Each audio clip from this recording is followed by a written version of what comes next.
Hi, and welcome to the introduction for this week, which is the Progressive Era. And you only have two extra lectures besides this introduction, and I want to talk a little bit about what is the Progressive Era and what we're talking about. The other two lectures is the Chinese Exclusion Act, as well as the Triangle Shirtwaist Factory Fire. And I've included one other a strike that goes on at the time, and that is the Bread and Roses strike.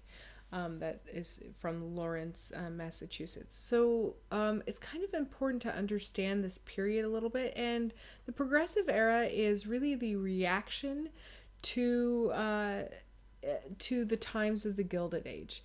It is where there's a lot of immense power from the robber barons, um, of Rockefeller and Carnegie and J.P. Morgan, and this is kind of the reaction to it. Like, how are we going to do, and how are we going to deal with this immense uh, this immense divide in wealth? And so it's a time of really dealing with social problems that are part of the Gilded Age. And this really starts with Henry George's Progress and Poverty from 1879.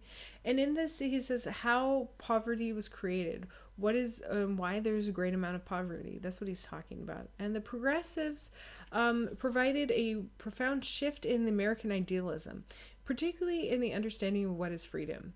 Prior to this period, freedom was always defined as the negative. Freedom is freedom from something. The founding fathers feared power, so they had the freedom from the British monarchy, the freedom from a monarchical society, freedom from anyone to take advantage of them. And it is really a change of that define. They also was like freedom from government meddling, and they want to change this. Just to understand how profound this is, a mine worker from 1910 ended up writing, quote, while the Declaration of Independence established civil and political liberty, it did not, as you know, establish industrial liberty. Liberty means more than the right to choose the field of one's employment. He is not a free man who is forced to work unduly long hours and for wages so low that he cannot provide for the necessities of life for himself and his family. To have freedom, a man must be free from the harrowing fear of hunger and want. He must be in such a position that by exercise of reasonable frugality, he can provide his family with all the necessities and reasonable comforts of life. End quote. And that's from a miner who's writing. And I think that's a very good thing. It's talking about true freedom, the freedom beyond the right to vote. It's the right to a good life, to a healthy life. And this is what they're fighting for. And so you have three important ideals that come out of this: anti-monopolism, you have common goods, and organization and efficiency. So anti-monopolies, common good, organization and efficiency. So the common good. This is where it shifts from the Gilded Age to the Progressive Era. So in the Gilded Age, it was the individual's reign of supremacy. And people begin to start looking down on this, and they're saying, wait a minute, we need to have a common good to deal with this immense wealth. It's great to have this, to work and become wealthy, but what about everyone else? As Americans, we need to do something for our country. You also have an organization and efficiency. The progressives believed in a great amount of data to determine what's the problem is, and the problem not only of immigration but of poverty, but they also wanted to do this based on science. So you get a lot of polls and numbers at this time to justify things. You also how to implement freedom. What should the government do? Should it protect us from giant corporations? And at this time, you get a lot of people who began to stand up for the first time in a large way. Women became greatly influential activists during the Progressive Era. They're not only fighting for women's rights, but also rights against child labor, against poverty, better education, better birth control. And these are core values that are going on. They're also for fighting for their spouses and for other men. Women become greatly influential at this time. You also have immigrants who become a big movement of the progressive, primarily because they're the ones who are in many of the factories. And so they're living under poor working conditions, and they begin to have more voices. African Americans are voicing more opinions. You have labor leaders who are key players in these labor movements that are asking for 8-hour workdays, better sanitation, less dangers of fire. You get religious leaders on both sides, but a lot of religious leaders go progressive and say, let's eliminate poverty. What can we do to do this? And as a result, you have reinstatements of charitable hospitals that are trying to fit better people. You also get like the Salvation Army that comes about that is trying to eliminate poverty. You have a lot of groups that begin to reach out. You have journalists, particularly people like Upton Sinclair, who ends up writing The Jungle, which is a greatly influential piece. Roosevelt claims that, Sinclair ends up saying, I meant to hit the souls, but instead I hit your stomachs. And Roosevelt ends up coming out and saying that after reading The Jungle, he realized that so much needs to change in the Food and Drug Administration. You also get politicians who are progressive that are going on. And so you get a riot. It's kind of the crisis of capitalism that is happening at this time. People were concerned about the consolidation of power in industry, as they are today. In 1870, there were 808 steel manufacturers. By 1900, there were only 70 steel manufacturers. By 1900, 1% of corporations held 33% of manufacturing output. 10 years later, they controlled 44% of it by 1910. And many of these corporations were trusts. Trusts are legal agreements brought by companies under one board of trustees. For example, Standard Oil had 40 companies that was directed under a 9-member board. That happens. There is great political cartoons that shows Rockefeller holding the White House in the palm of his hands, peering down at the little president with the caption, "What a strange little government." Because there's a lot of background and back turning that are happening. Just to understand, by 1913, Roosevelt's wealth was over $1 billion, which was 2% of the gross national product. And you also have, and just understand what $1 billion was in 1913, that's the equivalent of $200 billion today. And during that same year, President Taft earned $75,000 a year, which was considered a lot of money for the president to get. The government, people argued, was designed to have checks and balances, but this wasn't the case with large businesses. Large businesses used their wealth and power to get what they wanted, and that included in Congress as well as on the Supreme Court. You have subsequently millions of people living in poverty. A Chinese visitor was shocked when he came to New York, and he wrote, "New York is the most prosperous city in the world and also the bleakest. I look at the slums of New York and I think with a sigh that socialism cannot be avoided." So part of the progressive era was trying to rein in these trusts and also to lessen the powers of monopolies.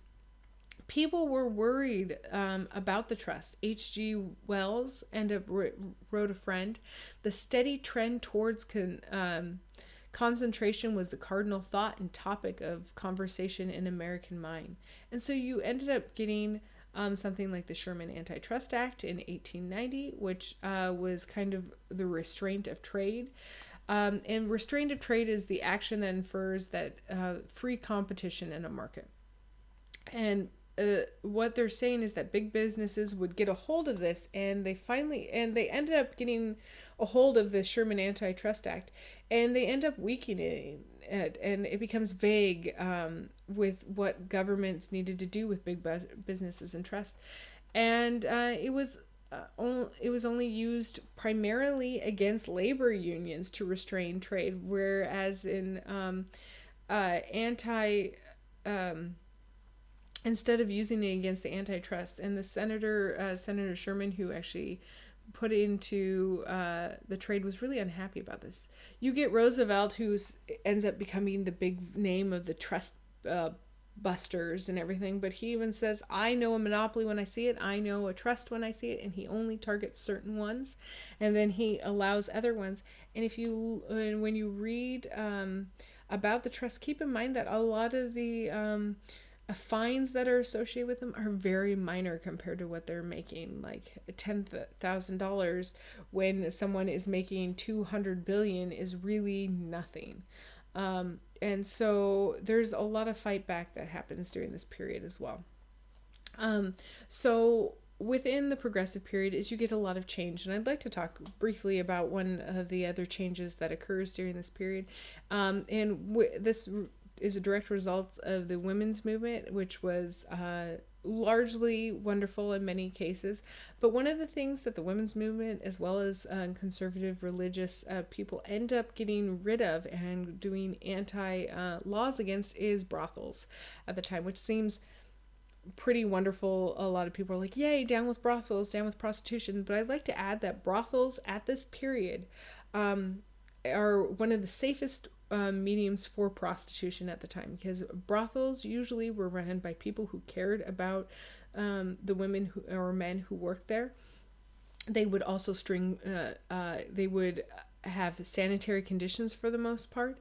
They would make sure and screen for diseases. If someone became impregnated, they usually cared for the children or provided other options at the time.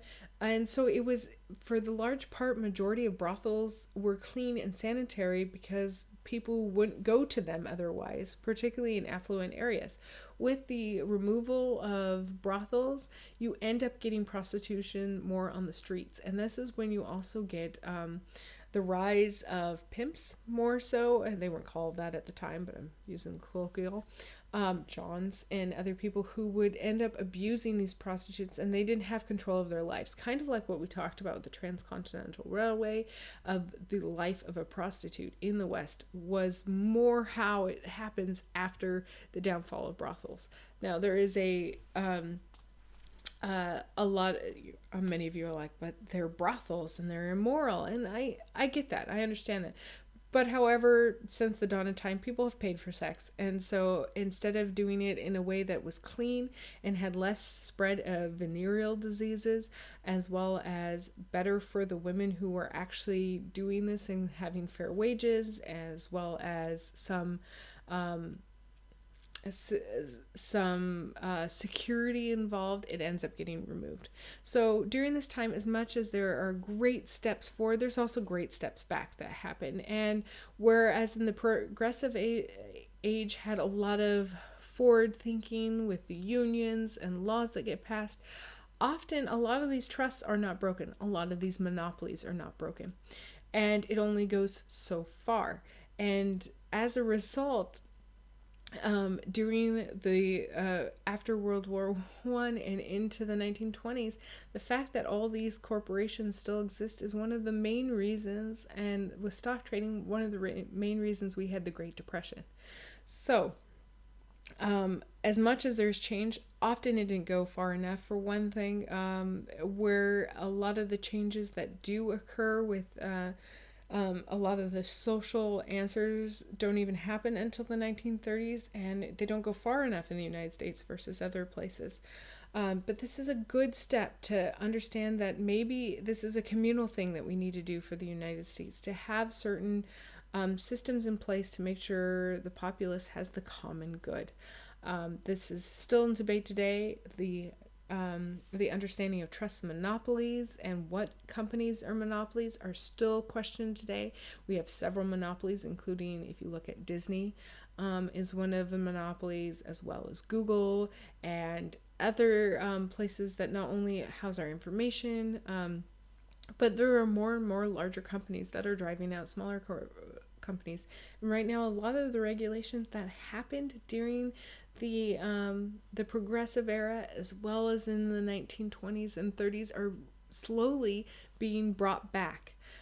So it's something that you should be aware as as a worker, as a citizen, and as a voter, that these things will have profound effects in the future. So this is the introduction into the progressive era.